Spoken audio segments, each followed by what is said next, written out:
This is a Glass Box Media podcast.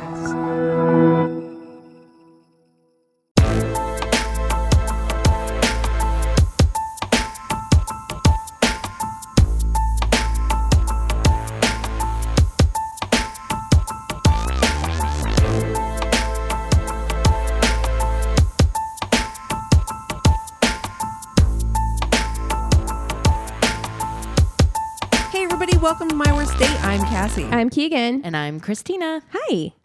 Hi. Hey, first show after our live show. Boop, boop, oh my gosh. And that was so much fun. Ugh. It truly was. Huge thank you to everybody that bought tickets and came to see us, be it virtually or in person. Yeah. We're so grateful. And also to Kelly and Becky, who were the greatest openers of all time. Oh my God. They were so amazing. And it was honestly that night, even just as it was happening, felt really great. It was so fun. It did. And you know what? Hanging out, all of us girls in the green room backstage was so much fun. The cheese plate. The cheese plate. We had like two cheese plates. Yep. There was fresh 3 fruit. bottles of wine. Oh my God.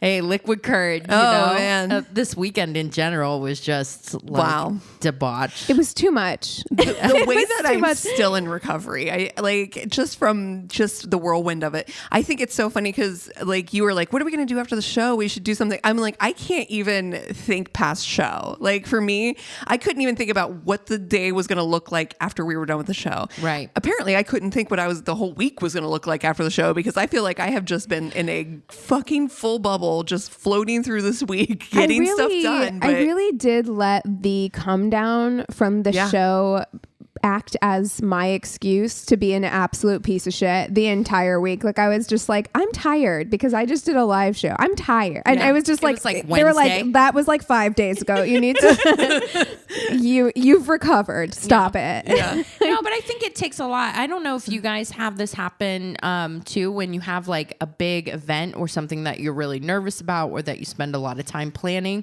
When it's over, do you get that like, I don't want to say depressive kind of thing, but it's a hangover. Yeah. Yes. Yeah. 100%. I want you to understand how big my hangover is. It goes back to the week before in which we went camping that windstorm that we survived at camping. Oh my God. And I want to talk about how I still have a Tupperware container in the middle of my fucking bedroom floor because I cannot unpack it. I can't.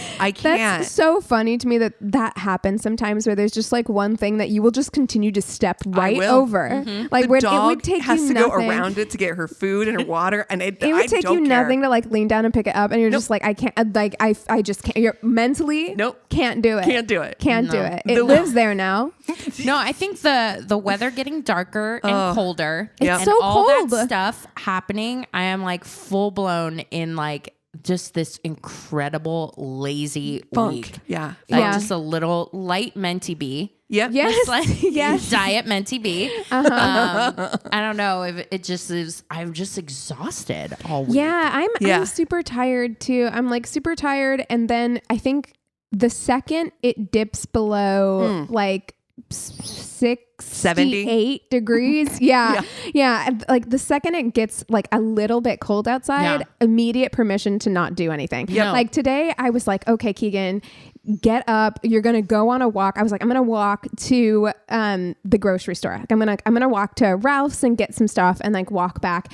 I made it to the library, dropped off my library book. And then I was like, it's too windy and like turned around. I was like, no, I can't do it. No. It's too cold. I'm cold. Gonna Postmate some ramen and call it a day. Yes. Exactly. Oh man. Oh, it was soup week at my house for sure. I made chicken noodle soup and chicken tortilla soup. I was like, it's soup week. I do love fall, even though, it does make me so lazy. And the thing is, when it's really hot in the summer, I'm like, I don't want to go jog because it's too hot. And I'm like, when fall comes, then I'll do it. And then fall comes and then I'm like, it's too cold. I can't go. The Goldilocks of workout. Yeah, I get like 1 week where the temperature is perfect. Same. 72 degrees. Excellent.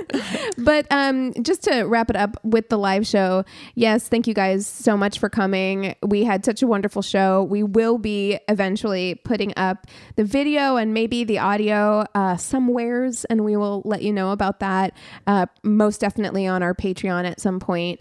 But if you would like to get in on the action, we will let you know at that time. Yes. As well, I brought something to talk about today. We have talked about red flags copious times. Yeah. Oh, yeah. Yes. This is the red flag podcast, actually. Actually, yes, exactly. It's like my worst date, semicolon, red flags. Semicolon. We also have green flags. We've talked about those.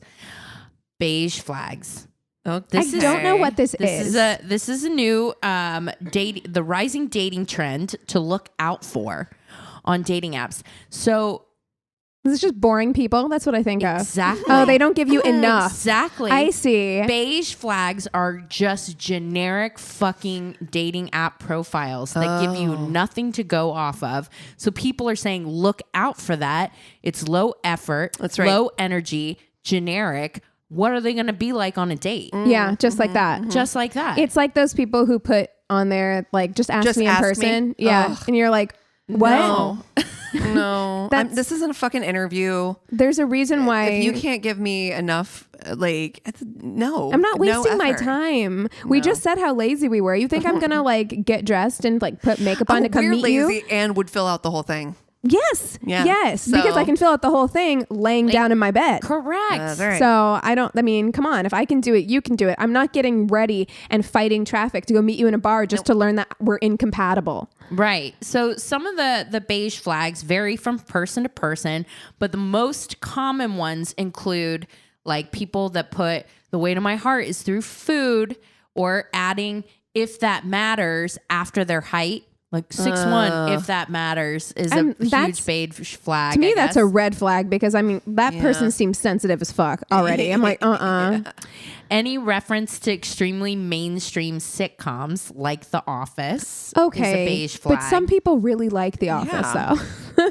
But yeah, if you see it on a dating app, you see it 100 times. So like these people are saying that like a dating app should be unique. It should show you. And there's a lot of like quotes and that sort of thing. When you're swiping, you'll see You're like, over and Susan over Sontag again, huh? Yeah. I feel like this is the same as when Instagram was really new and every girl who was like 22 had like wanderlust in their bio. My It's God. like the same thing, right? Angel wings. Yeah. Yes. Yeah. That kind of Man. thing. So yeah, I definitely wanted to. And then you were talking earlier about kitten fishing. Yeah. So it's similar trend. It's not like somebody who's like blatantly put up like a picture of someone else, but it's more kind of along those soft terms of like, oh, they've filtered themselves, but they're good at it. You know what I mean? Like people who have like altered their self just enough to be like, not who they look like in person. Well, and I those feel like- filters can make your face skinnier. They can do all kinds of like, I feel like you don't even have to be good at it because That's there are true. so many filters now that come on every single application that are subtle. Like there are lots of like very, very subtle filters now. So I feel like, I don't think you have to you're not there like photoshopping your pictures or Right. anything like that. You're just slapping on a filter. Well, apparently, I was also reading an article today that Gen Z is extremely anti-filter, or becoming anti-filter. And in fact, it's called Bay something. I don't know. But there's an app called Be Real. Be real. Yeah. Yeah. And so the idea is now that your dating app profile picture should be a good picture of you, but completely without filters. Like filters Yeah, are I considered agree. a red flag. Well, I think that I agree with that agree as with well. that. I mean, I think on a dating app, Listen, I thing. think if you got like zit and it was a bad skin day and you had to get a picture up real quick, listen, whatever. Yeah. block that one zit out. But like, I mean, people be doing all kinds of crazy stuff. Like you can make your eyes further apart, closer together. I mean, like there's so many things.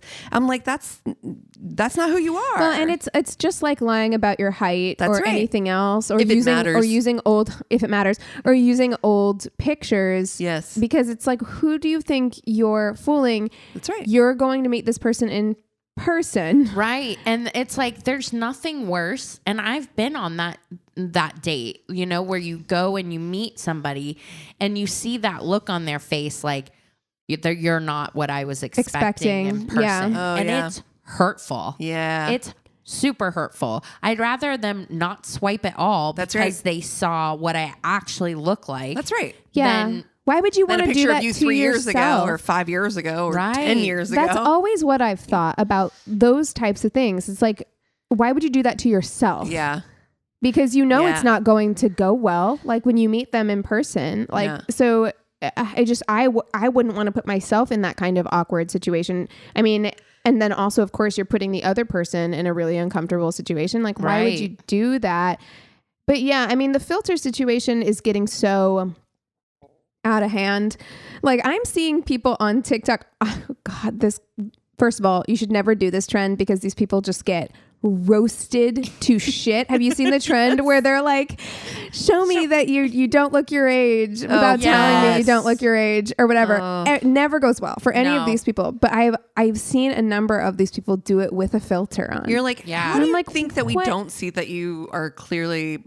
Like, I remember when the filters first came out and people were going like way overboard. I had a friend post a picture. I'm like, bitch, where's your nose? Oh yeah. Your nose disappeared. We all know that person from high school who posted a picture in like, and they're like fuzzy and you're like, honey. Yeah. There's a flash, facing flash that just wipes their fucking nose out. They're overexposed to shit. Yes. Overexposure was filters before filters. Like that's really what that is. But there's always people who take it way overboard. I can't say it enough how much I love Gen Z. They remind me so much of Gen X.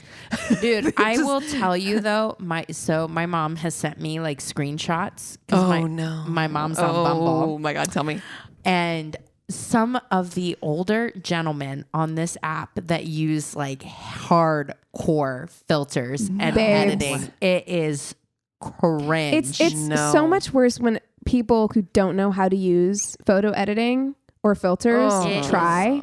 So damn cringe. It makes me want to peel my skin off. Sir, you don't have freckles. Let's not. Okay. It's not.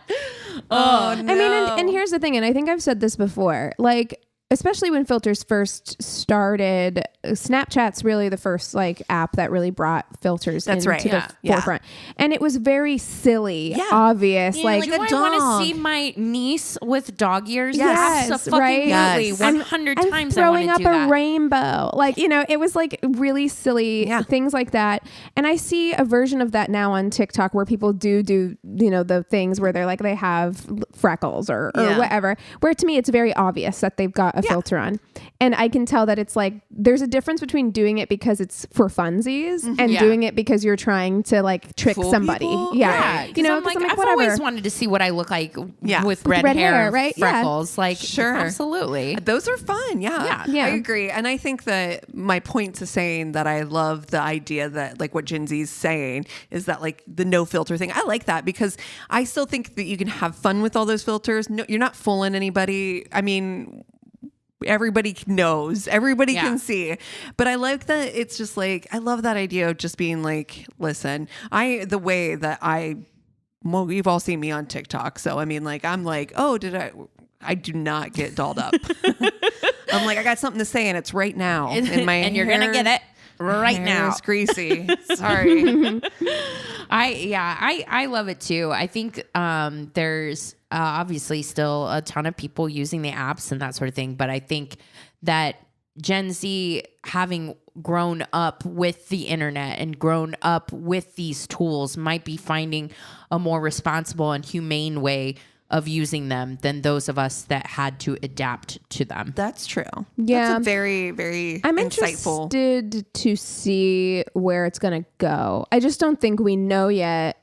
I don't think it's fully fleshed out and developed yet, like where this is going to go. I mean, because the rise of filters and things has led to an increase. We actually did when I was co-hosting Mirror and Green Neighborhood Feminist, we did an episode about this. It had led to the rise of young people, specifically like Gen Z, getting a lot of plastic surgery and fillers to look like filters. Right. And so we have no idea. Like, it's just, that's weird. we don't know where the end point is because we're in the middle of it still. Yeah. I do think that those people that are right around your age, Keegan, were probably the ones that were the most personally affected by body positivity issues. I do think that the younger age of Gen Z has gotten to see, hopefully, the other side of it. I have my fingers crossed. Yeah, I hope so. I really do. Like, let us be your cautionary tale. Don't do what we did. Don't get so caught up. And it is that's the group of Gen Z people who are like, hey, we don't hate millennials. Hi, we saw you guys go through the shit. Just like every few years. You were the cautionary tale. We get it. The apocalypse. Like, honestly. Yeah. Well, who should we fuck, marry, kill this week? Oh gosh, how hard. I think if we're talking beige flags. Oh, beige flags. Are there any celebs that you think are just so beige? Yes. Just boring. Chris Pratt. Tom Brady. Oh my gosh. The beige flag that every beige man points to as their beige flag. Yeah. Oh my gosh. Okay. Beige beacon. Mm-hmm, yeah. Oh man, I need to think of This is awful. Already. Idea. Hold on. We've got Come up with a good one. Chris Pratt and Tom Brady. Oh no. It's all very Christ adjacent. Wow, we got a listicle here that's absolutely amazing. Is it just boring? Yes. People? Oh my God! Please give us a few. Maybe we'll change our answers. Okay. I love 14 boring A-list celebs that are undeserving of their This is the kind of petty journalism that I want to partake in. Yes. I want to be the person who wrote this article. We've got J-Lo. Number 14. Wow. I don't know if I agree with that. I'm going to say it. Apparently, number 13, George Clooney likes to be asleep by 10 p.m. every night with the TV on. well, That listen, sounds fucking incredible. So He sounds hotter, actually. Also, George Clooney is old. Let He's him go to 90. bed. Let him go to bed at 10. Katy Perry. Well, yeah, I would agree with that. I think Katy Perry is I bet she is. boring. Yeah. Wow. Quotes here. Number 11, getting married is the most interesting thing Blake Lively has ever done. Oh, God Can you? damn. That shit. is spicy. I mean, damn. and is she wrong? I think she's so pretty. She is Wow. pretty. Yeah. I don't know. I don't know anything about her. Feels very... I think that might be the point. We Yeah. know that she's funny with her husband. Oh, damn. Anne Hathaway at number 9. Yeah, I agree. I like her though. I like her. But yeah. But I love beige people. Come on. I also want to be in bed by 10 with the TV on. Jennifer Garner. I like Yes. Jennifer I like Jennifer Garner, too. She is the lightest of beige. Yeah. Oy vey. She is better Homes and Gardens though. Yeah. Yeah. Gwyneth Paltrow. Oh, well, obviously. Yeah. Jennifer Lawrence. I don't think she's Aw. beige. I don't like this list. Justin Timberlake. Yes. Yes. Yeah. And Oprah Winfrey. I'm sticking Wow, with Chris I don't Pratt. like this list. I'm sticking with Chris Pratt. Yeah, I think Tom Brady Still wins the still badge wins trophy. on that. On that, yeah, The beige absolutely. badge. I gotta say, I feel Gwyneth Paltrow in this list. Oh God. You know who? Katie Holmes. Ooh, that's another good Katie But one. you know Holmes what? is Katie Holmes beige. has some stories, But so, and I want them. But so is Vanderbeek, I bet. He seems Yeah, beige. Oh, he definitely is. Yeah. I saw him on Dancing with the Stars. He's got like 18 children. Yes. Okay, so we have. I hate Gwyneth this. Paltrow. Fuck, marry, kill. Tom Brady. So Chris much. Pratt. Oh, my God. Wow. Ugh. What have we gotten ourselves Okay. into? This might I'm going to be- marry Gwyneth Paltrow because that's the only thing I can't. That's. Oh. You might be right. Oh my God. But then like Tom Brady so is much so so tofu. She's so harmful. Gwyneth Paltrow. So much tofu. There's gonna be stuff, weird stuff that she's gonna make me put up my something vag. up my vag. Exactly. Our house is gonna smell like her vagina because she's got candles. Come on. Oh my god, this is horrible. This is impossible. This is horrible. But I will say she is the most colorful beige one we've had on here. She's the most interesting of these three. Yeah. I'm going to marry her. I am, because I still think that she's definitely the most colorful of the beige characters here. She's an entrepreneur. The thing is, comes from money. Yeah. The thing is, and then you might be right. I know, because the other two options are very for difficult. marriage. Yes, for marriage. That's what I'm saying. Bad. Yeah, that is what I'm saying. I can't I'm married to either of them. I was thinking about Tom Brady, because then it's like, well, he's gone most of the time, and that would be fine. Yeah, but I can't ever. He is so gross looking to me. Oh God, he is so gross to me. He's got Frankenstein's monster energy. Oh my God, totally. Yeah. He has got the probably is at this point, man. He's playing football his whole life. Yeah, it's again. Bionic Man. There's no way I could fuck him either. So I'm gonna have to fuck Chris Pratt, Fucking which him sounds would be awful. Awful. I mean, but fucking Tom Brady would be worse. I think you're right. How he landed a Giselle. He's so above his You weight know class. He's thinking about football when he's fucking. Oh. Too. Like, you know. So would I. So would I. We would have something in common. I'd be like, oh, Sports Center's on. I saw they did a there was a documentary and somebody put part of it up on TikTok, and I just felt so bad for Giselle. Oh, Yeah. I know. Because it was before she announced that they were divorcing or whatever, and it was just this. He's literally saying, he's just like, yeah, I'm never here for my family, I'm never here for my kids. Football is like all I care about. Nobody should tell me how I should live my life. It was just What a fucking awful. garbage pail kid. Like, I'm not into And it they have at been all. talking about him retiring for years. Yeah. Years. Fuck him, And you dude. get to a breaking point, Yeah. like at the, yeah. And you know his ass when he isn't out at practice or doing whatever. His ass, this lazy ass, is sitting on the fucking couch doing probably playing video games. He is. Oh my God. I mean, Playing I know, Madden. Motherfucker. I know they have money and stuff like that for Giselle to not be like doing it all or whatever, but being You still want a partner. You still want a partner. Yeah. That's what she signed A up fucking for. single mom. She's a fucking single mom. Anyway, so Anyway, yes. I'm gonna have to fuck Chris Pratt, and I'm not excited about it. It sounds awful. Yeah, it's terrible. You know, the know thing what? is, if I could have fucked Parks and Rec, Chris Pratt, There you go. I would have really. But Jesus juice, Chris Pratt. It sounds like butt stuff. Oh, it sounds like he's the kind of guy who's like, oh, I'm sorry. Oh, I didn't know. Wrong hole Wrong guy. hole. Ugh. Yeah. Yeah. He's the head pusher too, isn't he? Yeah. Yeah. Oh. He is head pusher vibes Yeah. for You're sure. literally sitting on the couch watching a He does not movie. eat the meow meow. No, he does Of not. course. The Hello No. Kitty. Yeah. No. He No. is not. He's goodbye kitty. Yeah. He is No. not eating pussy. He does not fuck on periods. Nope. 100. No. Nope. Nope. Yeah, that's not fun. Oh man. It's bad. He's This is Mr. I'm not feeling it tonight, hun. this is a terrible. You know- fuck, marry, kill. This might be the worst one Yeah. we've ever done. really I bad. am sweating. Okay. I can't marry Gwyneth Paltrow. I know. I can't. It's I tough. can't do it. Are you gonna marry Chris Pratt? No. Oh. Oh.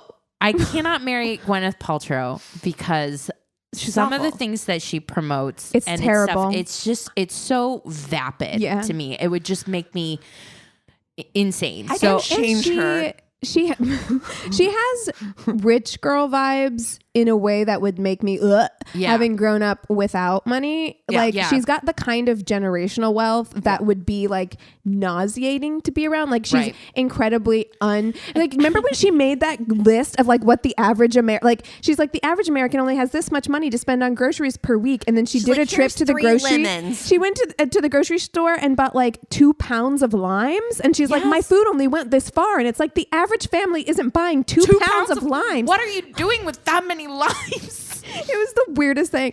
She's completely out of touch with people, and that would be hard to be married to. Yeah. How much does one banana cost? $10? $10? Yeah. So Totally. I am going to marry Tom Brady and encourage him to play football until he is 80 years old. Yeah. Get out of the house, go play your foosball, and, leave me alone. You're not wrong. Yeah. So I'm going to do that. And but you got to fuck him sometimes, and that's disgusting. yeah, well, hopefully he likes it doggy style, so I don't have to look at him. So again, we're both thinking about football. And then I'm going to fuck Gwyneth Paltrow. Yeah. Yeah. She eats the meow meow. Yeah, definitely. Yeah. And actually, of the three, I feel like she actually would be the kind of best experimental. Like she's gonna do some weird shit like that you're not expecting. She's gonna bring herbs in. She's burning herbs. Yeah, It's like some kind of like trick. tantric something. What? Yeah. Just use a vagina steamer and then just rail at you with this giant goop dildo. Yes, exactly. It's like crystal. It's like pure quartz. And you're this like, is why I can't be involved. This is why I can't, because I could never take that shit seriously. I would be like, what? It's like what? super intense about it. God. This is gonna release your chakras. And you're like just like And then I see stars. my chakras already completed like 2 minutes in. I'm like, right. I'm out of here. I feel like I have too much religious trauma to try and unpack Chris Pratt. Right. It's a lot. Yeah. Why, it's a one night stand? This is really This hard. is gonna be like impossible for you. Yeah, Keegan. because I think Tom Brady too. No. Tom Brady is like every dude that made fun of me in high school, honestly. Yeah, my brain is short circuiting. He really is. Yeah. I think. And who messages you now on Facebook? What's Yeah. up? How you doing? Yeah, you're No. looking real good, girl. I know. So I think I have to, and I hate myself for this because she's a terrible person. TJ Fossil, she's a terrible person. I'm gonna marry Gwyneth. Oh, You almost puked when you said it, and I understand it. It's You know, not a because good I choice. was leaning towards doing what you did, Christina. I Yeah. heard your reasons, Yeah. and I was like, those are valid reasons. True. But being married to Tom Brady, I think would. I might end up on a Tainted Love. We're real. spending a lot of time apart. Yeah, you know? true. breaks your soul. So yeah, yeah.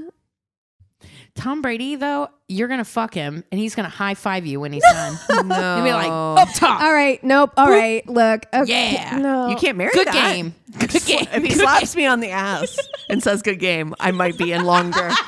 I don't know. I might be in on that one. Good game. This is the worst thing I've ever done. I might in be my in life. on that. Wow, I might marry Tom Brady now. I just changed your mind. Yeah. Good game. Fuck yeah. Oh, now I know one of Cassie's kings. Slap on the ass. All right. I mean, I keep going back and forth, and none of the answers are good here. So, you know what? I'm gonna do what you did, Christina. Scrap all of that. I'm gonna marry Tom Brady because you're right. I'll just tolerate him for the 4 months he's in town. And Well, think about this too. Not only is he out of town a lot, but motherfucker has to do stuff when he's not doing football, like go do like charity things and football for the golf kids and play golf and do all that other stuff. So he's probably home a total of maybe 5 days a year. do you think he gives a shit if I go to his games? No. No, definitely not. Okay, great. Yeah, as long as he doesn't care, because Giselle went to his games. Not all of them. Yeah, I don't want I to think go. early on she went to a lot more, and any of the big ones she went to, Okay. but like not like all of the games. They got kids. All right, then I'll do that begrudgingly. She's like, I'll do it, but I fucking hate it. Duress. By the way, you guys, we don't actually have to do this. SOS. I'm not safe. Blink Yeah, twice, and blink twice. I'll fuck Gwyneth Paltrow. It will be a weird experience that I can talk to you guys Benoit about. balls gosh. involved for sure. You would not not be able to talk to us about it because I'm sure that NDA. bitch has NDAs You're like absolutely- on the fucking I mean- countertop. Like she just passing it out like candy. Give me a couple glasses of wine. I'll tell you guys. Don't worry about it. And we're going to do it somewhere exotic like Thailand. Oh no! But in her private jet, of course, because she's got to like also destroy the earth while she's doing it. I hate all of this. Woo! Oh wow. my goodness. That went off the Sweating. rails. Absolutely. You guys want to take 5 and we'll come back with stories? Yeah.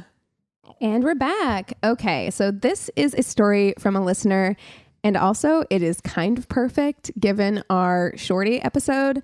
So if you haven't listened to the Shorty episode, you should go back and listen to that because this is actually kind of relevant. Oh, perfect. Which is, I love it when that happens. Yeah, like a theme. This is about jewelry. Oh no! It is not. My husband and I moved into a rental house a few years ago, and we scheduled a time to set up our Wi-Fi. I should also say it's not a date, but it's dating adjacent. Okay. My husband was at work and I was in college, so I had a small break during the day to run home. I have a pit bull / border collie mix who loves people but is protective of me, so I felt fairly comfortable with the internet guy coming while I'm home alone. A blonde man bun shows up and takes his time getting everything set This is up. a porn. He keeps talking about how his job at Spectrum is just a placeholder until he can make it in the music business. After a solid hour, he then sits on my living room floor and starts playing with my dog. No. I texted, like, just not leaving. Sir. Like, that's so you uncomfortable, done? especially when you're home alone. Yeah.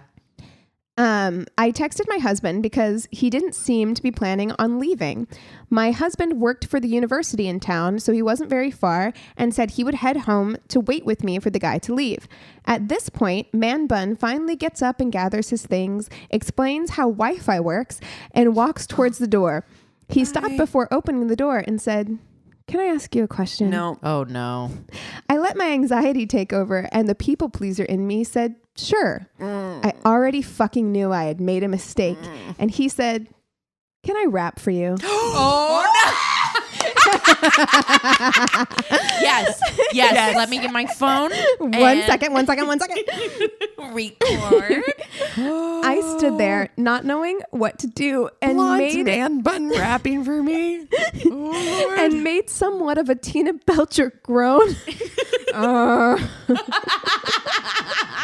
He starts rapping about how he's just a Wi-Fi guy and he just met this girl. Oh. And after about 30 seconds of him rapping, in quotes, I have fucking goosebumps right now. God. 30 seconds of him rapping and staring into my soul. No. He ends it with, "And I'd love to take you out, girl." No. No. No. Absolutely. You know what you do? Absolutely. Ever worked. Smack his him on the ass. butt. Good game. Good game. I That's was the name of this episode. I was shooketh. This all transpired in maybe 5 minutes after I texted my husband. His drive would take roughly 10 minutes, and I was almost annoyed he didn't just teleport because what the fuck? I know. You're going to make me live this all by myself. Like, How I can't. fucking dare you? It is one of those situations where you are irrationally mad at that person. Yeah. It's like not their fault, but you're How like, dare I'm you." so fucking pissed at you for not having been home, leaving to me. witness this with me. I just wanted to know if I could ask you out, girl. Oh, how? Oh. At the end of a rap. No. Girl, you know it's true. Why do I get those vibes? Like real Milli Vanilli shit right here. It gives me very like 80s rap Yep. vibes. Yeah. I responded with something along the lines of, "Wow, that was really good. Oh, no. But I'm married." Oh, darn it. And showed him my left hand. I was already planning an escape in my head, but you never know how men will react to rejection. But he just said, "Okay," and left. My husband pulled up literally 2 minutes later. Oh, my God. Ooh, I mean, and I do I've have been like, you want to sing it one more time? yeah, once more. Like, oh, yeah, my Encore. husband, he loves rap. Yeah. Do it for him. Do it for him. Do you have a CD? Do you have an EP? Do you have a CD? But no, I mean, because it's true. Like that kind of thing is scary. Just never ask out a woman if you're that, it's a very vulnerable feeling. Like that happened. You're in my fucking house. You're in my house. Sat on my floor, which Actually, I don't like. the last time people you came, mansplained Wi-Fi to me. Yeah. Get the fuck out, sir. the last time people came to fix something in my bathroom, I didn't know they were coming that day, or I'd forgotten or something. And I was taking a midday shower, as you do, a lunch break shower, because I was working from home that day, and got out of the shower. The number of times. And heard, and he was like, hello. I guess he'd been knocking, and he was in my living room because he thought I wasn't home because he'd been knocking and I didn't hear him. This I was isn't in the a shower. fucking hotel. You don't just come in, sir. Yeah. I mean, I guess he had let Anthony know that he'd be coming that day. And so I guess somebody they just needs to be assumed home to be let in. that I wasn't here. And so he was going to come in to take care of it. I was like, excuse me, can you wait outside for a second? And like change really fast and let him in. Dude, but like that shit is so feeling. scary when you're a woman alone. I'm not, okay, we can cut this out if you want, but I'm being dead honest. They're not allowed to just let themselves in without somebody home. Like somebody needs to be in your home. I've definitely had maintenance come when I wasn't Really? home. Yeah. Yeah. Well, I've never. Yeah. Maybe that's Alex and my guy before him. I mean, I don't know. I think Because they always call. I think generally we let them know we're not going to be home, and like we'll sequester the cats and do all of that stuff. Yeah. And we didn't do that this time, but I don't know. Maybe he just thought like, they're you'll not be home. They're not home. I don't know. But yeah, that feeling is very scary. And so like, don't ask for a date from a woman if you're a maintenance person or whatever. Like you're in their house, and that's a very scary, vulnerable situation already. And also, I feel like Spectrum would probably frown upon. Yeah. I'm positive they would. I mean, if you could ever get through to them in order to tell waiting them on that happened. hold. So, I mean, And it's his rap music. That's the whole Oh my God. all right. Okay. So mine is, he says, matched with a girl on Bumble.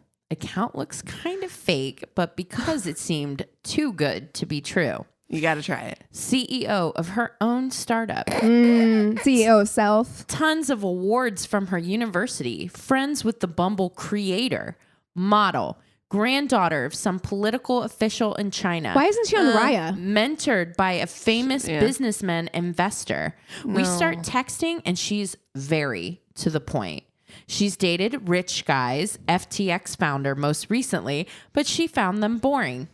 Wanted to date a not rich guy. Oh, okay. I'm ready to try the poor. She's a poor guy tourist. She's like, I want to try the pores out. Let's see what's going on down here. She sends me her address. It's a penthouse type place in a skyscraper, and I pick her up.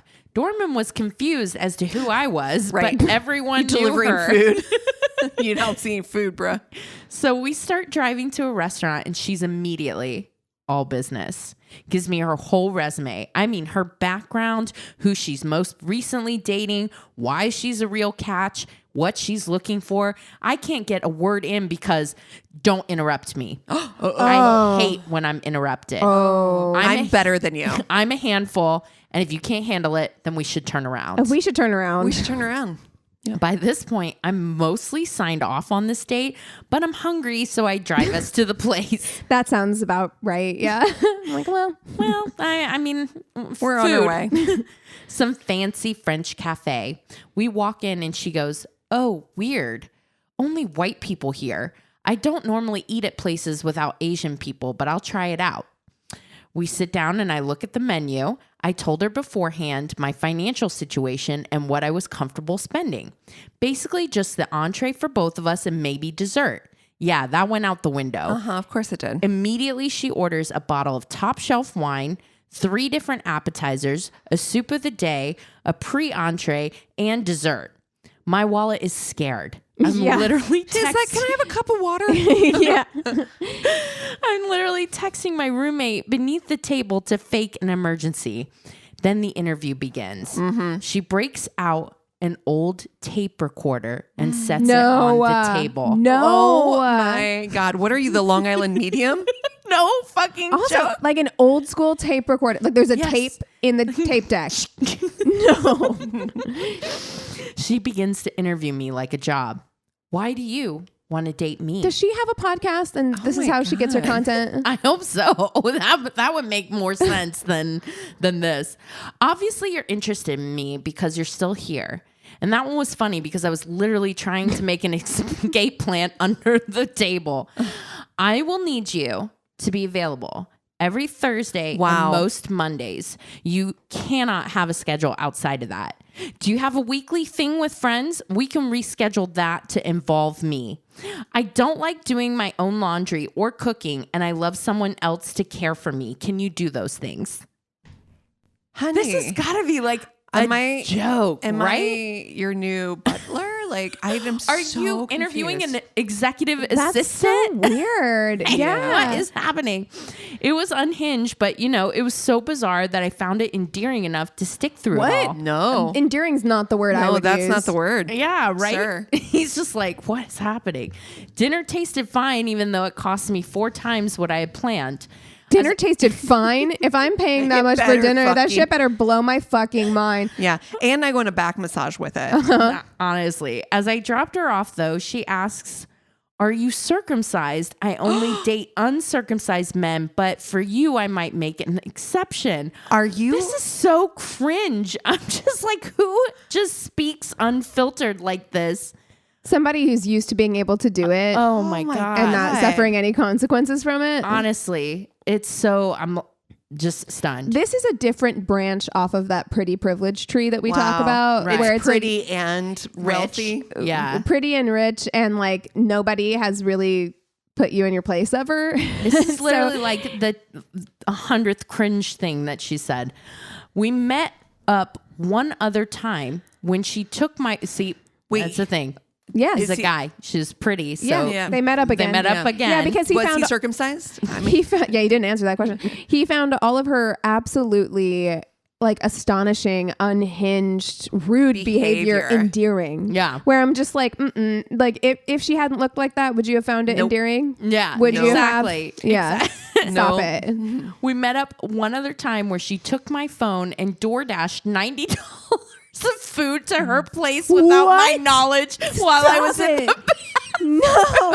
Honestly, what? that is a bold fucking move. I gotta give at least some kudos to She's like, boldness of that move. Holy shit. Open up. Who leaves their phone out, by the way? I was thinking the same thing. Everybody takes their phone with them. Yes. Yeah.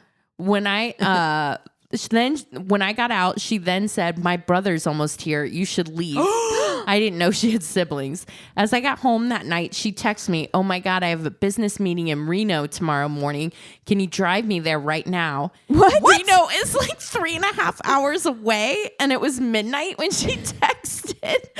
I said, I can't. I have to work at 6 a.m. And she never responded. And that was it. Wow. Wow. That is incredible. I am shooketh. I need you to drive me to Reno immediately. No. Do you know what this date reminds me of? You know, on TikTok, how I can't think everybody's of anything it reminds me of. reminds me of on TikTok, everyone's doing the text from Schitt's Creek, like, and did you confirm with DeMarchier? Oh, it's from What is it Devil from? Wears Prada. Oh, that's right. Yes. Oh, I need yeah. 15 Calvin Klein coats or whatever it is. And the person's like, what?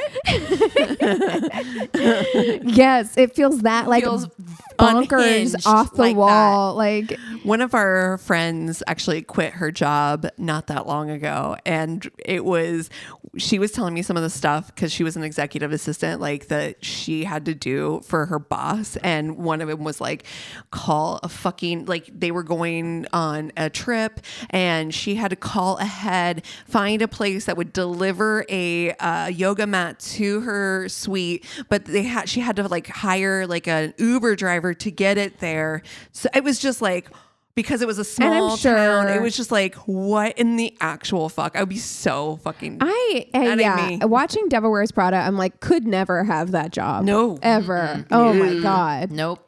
No, I have self-esteem, so that makes it difficult. All right. So my story.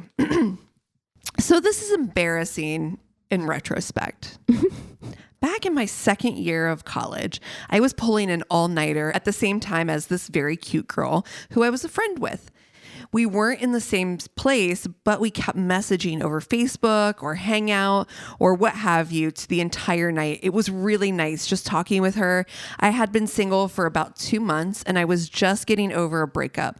When dawn hit and our papers were finally done, she asked me out for a celebratory breakfast. I went looking kind of gross. Well, yeah. Yeah. That tracks. I absolutely looked like I had just finished an all-nighter. She looked radiant and had clearly put more work into this meeting than I had. As our breakfast went on, we're talking, laughing, and caffeine is mixing with the satisfaction of completing my work for the semester.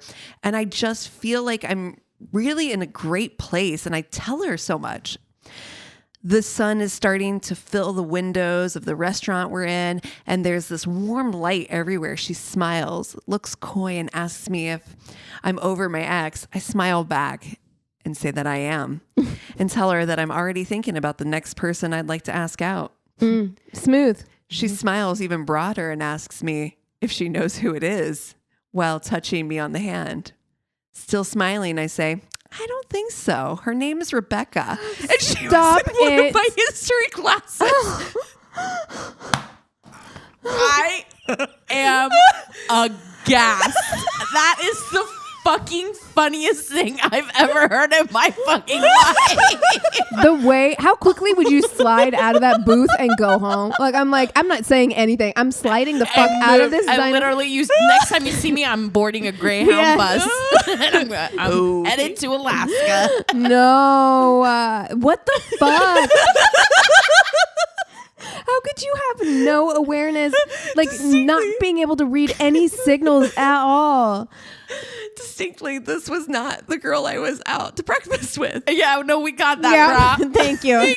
This girl, the girl I was with, looked absolutely devastated, and I had no idea why. What do you mean? I think I said something like, I'm sad that the semester's ending soon, but I'll see you in the spring. Why do you think she was touching your hand? And thus ended what I would later learn was the first date with the woman who I would later become my wife. Oh.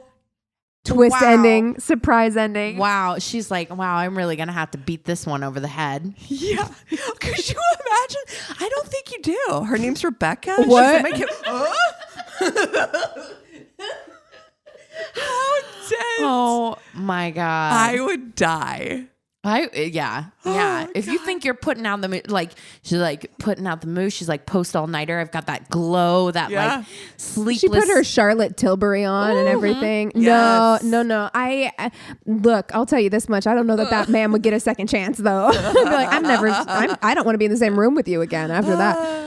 Wow. Oh my I gosh. don't think you know her. I don't think so.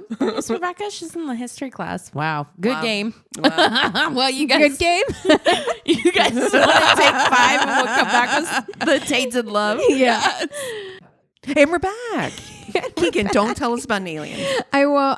No aliens this Thank time. Was very fun though. I'm glad because I almost picked something different. And then I was like, no, I can't. This one has visual aids. Oh, it really so is perfect. The most perfect Tainted Love. If you Thank missed you. the live show, Delicious. You just really, whoo, boy. It was out of this world. Oh, wow. Thank you. I'll be here all night. Well, this one is, unfortunately, I'm so sorry, less fun than that one was. Today, I'm going to be talking about the murder of Roseann Quinn. All right. So Roseann Quinn was born in 1944 in the Bronx, New York. Her parents were Irish and devout Catholics who raised Roseann in the church. The family relocated to Mine Hill Township, New Jersey when Roseann was 11. And 2 years later, at the age of 13, she was diagnosed with polio and spent a year in the hospital. Oh, yikes. Yeah. And as a result, she would have a very slight limp for the rest of her life.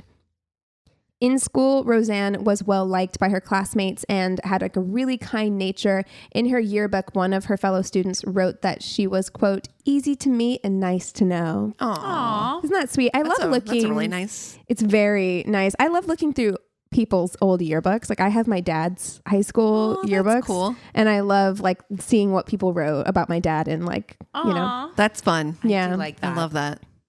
She went to college, graduating from Newark State Teachers College in 1966, and then continuing to teach at St. Joseph's School for the Deaf in the Bronx. She was well liked by both teachers and her 8-year-old students. Roseann was the type of teacher who would make breakfast for her whole class because, due to the fact that there were only so many schools for the deaf in the area, some of the children that she taught had really long commutes and would come to school hungry. So she would make breakfast. Lovely. Wonderful. Teachers are great. Yeah. I know. We don't pay them enough. Nope. Neighbors would later remark that Roseann was always polite and well-dressed, meaning that she preferred to wear blouses and skirts rather than all this hippie nonsense that was going on in New York at the time, popular with the other 20-somethings that lived around the area. On the outside, Roseann's life appeared incredibly conventional and even conservative, but Roseann had come of age during the women's liberation movement, as well as the sexual revolution. It was in full swing by the early 1970s. And Roseann considered herself to be progressive and fiercely independent. Yay. She expressed little interest in marriage and chose to live alone rather than with a partner or a roommate. She had a little studio apartment in Manhattan. Love this for her. Yeah. Oh my God. Unlike some of her peers, she had a diverse group of friends that included people of many different backgrounds and races. I love this for her. Yes. I love everything about her. Having grown up in a strictly religious household, Roseann was eager to branch out now that she was on her own, and she began to experiment sexually. In 1972, she moved to New York City. She rented that little apartment on the West Side, and she would often frequent local bars alone after work, sometimes bringing a novel with her. She would read, or sometimes she would go to the bar and seek men who she would take back to her apartment for hookups. Okay. So despite her professional appearance, Roseann's type, in quotes, seemed to be more of this like stereotypical kind of like bad boy. Oh. She went for the bad boys, right? And she was she was, I think, a very cute girl. But she looked like a teacher. Like she had like glasses and she wore blouses and skirts and she looked very clean cut. But she would go for these like bad boy, Kind of roughnecks. rough and tumble guys, right? Good game. Good game. So she preferred men who were a little rough around the edges, and her neighbors would later say that they were lacking in education. How they could know that just by looking at them. Well, I think a lot of people know things about people by looking at them. That's Yeah. Stereotypes. That's how our country was built. Yes. Yeah. Yeah. On the morning of January 3rd, 1973, teachers at Roseann's school became concerned that she had not returned to teaching after the Christmas holiday. It was her second day being absent with no notice, and this was really out of character for her. So the school sent one of the teachers, like the principal was like, sent one of the teachers to her apartment. They were like, you need to go check on Roseann because this is so unusual. All right. So the teacher gets there and the superintendent of her apartment building lets them in, where they discovered Roseann's body lying naked in the bed, covered in a bathrobe, covered in blood. The apartment looked as though it had been ransacked, and she had been stabbed 18 times in the neck and abdomen. Her 25-year-old brother, John, would go on to identify the body. She was 28 years old. Oh, poor baby. Yeah. Police were stumped trying to identify who might have killed Roseann. They were able to verify that the last time anyone had seen her was on New Year's Eve night at a local bar she frequented called WM Tweed's. Because Roseann was a regular at the bar, people recalled that she had been there that night and had spent the evening, talking to a man and left with a man, but they were unable to identify him or recall what he looked like. The crime scene had been effectively sanitized by 1973 standards because the killer was smart enough to wipe their fingerprints from the murder weapon, doorknobs, and other surfaces. So they were like, All shoulders. can't do anything. Yeah, we don't know. We don't have any fingerprints.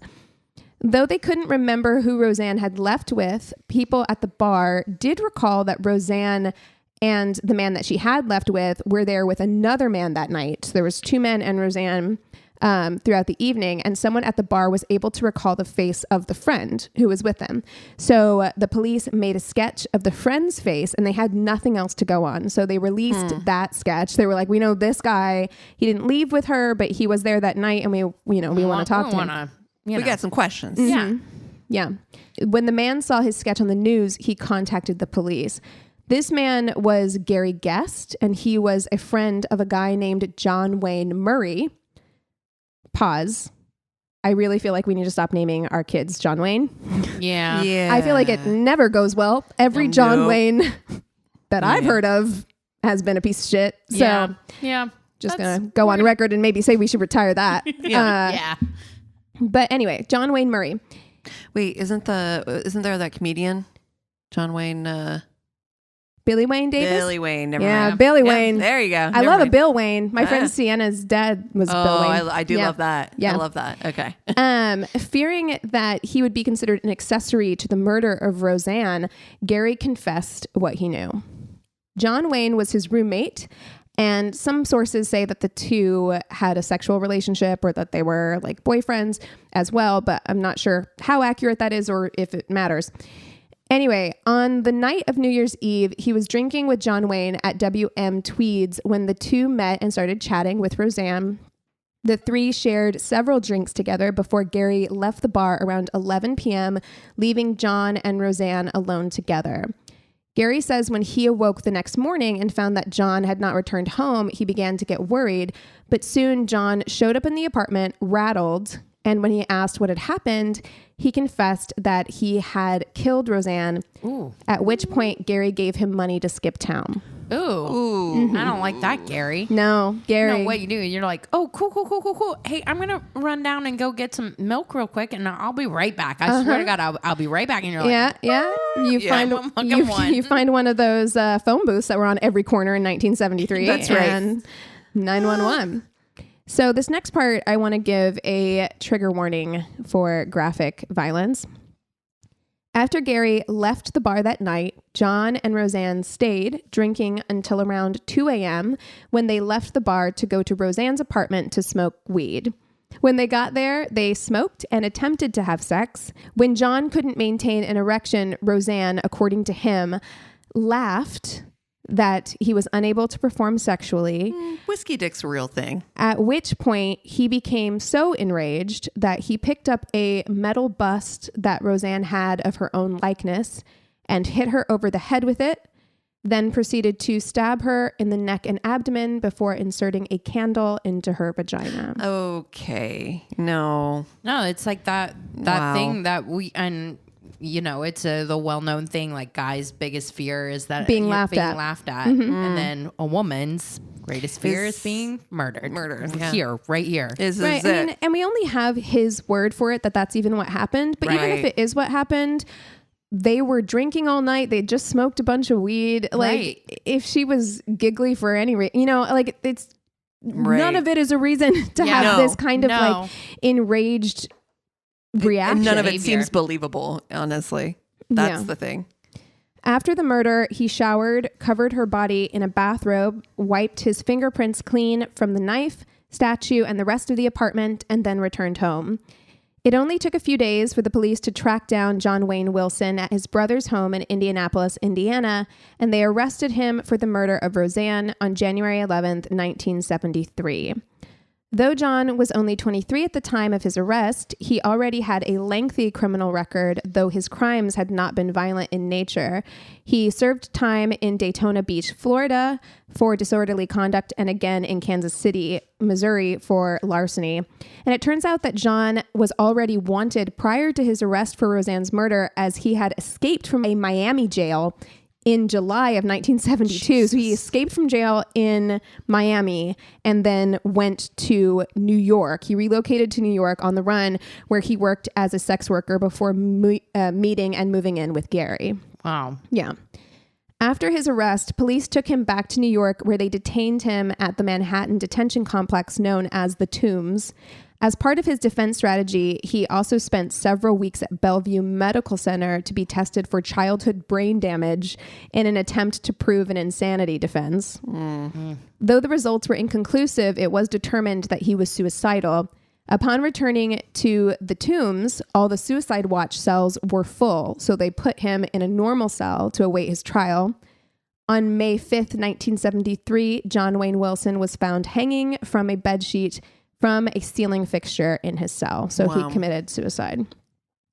The case of the murder of Roseann Quinn became a media sensation, with news outlets choosing to focus on Roseann's perceived double life, buttoned up schoolteacher by day and promiscuous seductress by night. Wow. Police were often quoted in a way that made it appear as though her lifestyle and Roseann herself were more to blame for her murder than the murderer himself.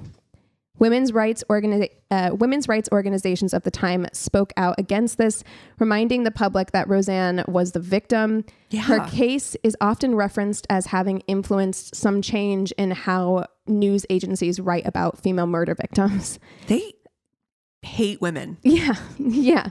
I mean, there's just no two ways about it. Yeah. I mean, and I think, and there's so much more with this, like, because this happened in the early 70s, and it's like sexual liberation movement, the, women's liberation movement, they wanted to point to anything. There's a couple other, there's like the working girls murders that happened, I think in the 50s or the early 60s in New York, a similar thing, where women were gaining all of this independence and agency. And so anytime something like this would happen, they could point to it and say, oh, look, see, it's a bad thing. See, women shouldn't be living alone. They shouldn't be able to, bring men home, living this lifestyle. They're ruining but their also look at how responsible that they were for their own demise. And it's all that coded bias that's, always been a part of journalism in an extent, like, there's racist coded language, dog whistles, that sort of thing too. But it's so frustrating because you can still see it in crime reporting. You can still see there's still like a lot of blame being placed on the victims. And if she hadn't been so loose, if she hadn't led this kind of life, then this wouldn't have happened to her. Instead of it being like, this was a dangerous man, and if he hadn't done it to her, he would have done it to somebody else. Exactly. Yeah. In 1975, an author named Rudith Rosner, herself single, new to New York, and fascinated with the Roseann Quinn case, wrote a novel based on the events called Looking for Mr. Goodbar. Though the book would become a bestseller, even getting its own film adaptation starring Diane Keaton and Richard Gere 2 years later in 1977, the message of the book as a cautionary tale to young women feels extremely slut-shamey and victim-blamey to me. Granted, I have not seen the movie or read the book, so please correct me if I'm wrong, but I can say that what I have read about how the book and movie were received at the time leads me to believe that whether or not this was the author and or filmmaker's intention, this is how it was perceived and weaponized against single young women and the sexual revolution and women's liberation movements as a whole, and perpetuates the narrative that this kind of thing doesn't happen to nice girls. Ugh. I wonder what Diane Keaton's got to say about that now, because she's always come off to me as somebody who's very pro-woman. Yes, me too. You know what I mean? Yeah, like me very. too. And again, I haven't seen the movie, so maybe I'm wrong about what the author and the filmmakers were trying to get across. But I do know, sometimes when things are released into the public eye, people take it and twist it and do what they want with it. Right. Yeah. And I do know that is how it was used. It was used as this kind of weapon. And I do want to point out that obviously it's bullshit. First of all, one, bullshit. Two, by all accounts, Roseann was a nice girl. She was kind. She was nurturing. She was friendly. She was a good friend, sister, daughter, and teacher. And we shouldn't forget all of that and throw all of that away because she enjoyed sex and wanted to live on her own terms. One thing does not negate the other. It doesn't have anything to do with it. They're not mutually exclusive. Right. And all the strides, I mean, it's been what, like 102 years since we've gotten the right to vote or whatever, but it kind of feels like ever since then, with every stride that we're making as women, to become more and more independent, there's this still ever building backlash against everything that we're just trying to do, which is just live a fucking life, right? Be able to afford groceries and do, just live. Yeah. Yeah. I mean, but that's always the way it is. There's always backlash against progress. Always. Like and that's why I think the media probably wouldn't have gone this hard after Roseann or painted her this way. Because that is the enduring legacy, is that like, it was so salacious that she led this quote unquote double life. And can you believe she trolled the bars for men at night? And that's how it was, like that she prowled the bars, in search of men, and not just men, but like rough and violent men. And that's what she was into. And like, that is the enduring narrative from this. And I feel like it wouldn't have been that way if it hadn't, maybe to some degree it would have, but not in the same way. But it was an example that they could use in the midst of all this change that was happening. And it was change that they didn't like. Yeah. And so they were able to point to it and say like, well, this is what happens. You shouldn't be like that. Don't be like that. You should be like a good girl, exactly how we want you to be. And this type of thing won't happen to you if you just follow the rules. No, but that's the thing, is that there are plenty of other fucking examples of people that do follow the rules and still get fucked up. Right. So it doesn't matter. And every other week we tell a story just like that. Yes, exactly. So. There is no following the rules to avoid getting hurt. Jesus. That's just not something that happens. And then, also, I wanted to give all that stuff on the front end. I know this was a shorter one, but I wanted to give all that stuff on the front end because people, like you said, it's exactly like what you said, Christina. People contain multitudes, and one thing doesn't have to do with anything else. And she was just this shining light of a person that people loved being around and made a difference in people's lives. I mean, she taught at a school for the deaf. She was just like this. Yeah, and it just sucks that that's the narrative around her. It's incredibly unfair. Yeah, and it's also just a good reminder, for us when we're looking at stories. I mean, I know we've talked about it before. It's just trying to see past that coded bias that is present in almost any story that you read, and try to see like, is this really like who this person was, or what's the actual story, or what are they trying to, what kind of message are they trying to sneak in here? There's always like a lean, right? Like there's always an angle. And I feel like with this story, granted, of course, we have like such a long way to go even now in the way that things are reported. But I know that women's groups, because of this story, did push for, saying that's unfair. You talking about her like this when she's the victim of this violent crime, as if she did anything to make this happen to her, is unfair and irresponsible reporting. But yeah, I mean, it leads to so many people like who are victims of SA to like, why would you, knowing that like a lot of times the defense is just going to turn around and paint it as your fault. Like, that's why would you want to be victimized again? It's, that just, it lights me on fire. Yeah. Makes me furious. Yeah. It is. Yeah. You're absolutely right. This is exactly the reason. And everybody acts like it's like, oh, the numbers are raised or whatever. Like it's funny because like I remember like in the 90s, like you heard a lot more about like people who dealt with SA, all those things.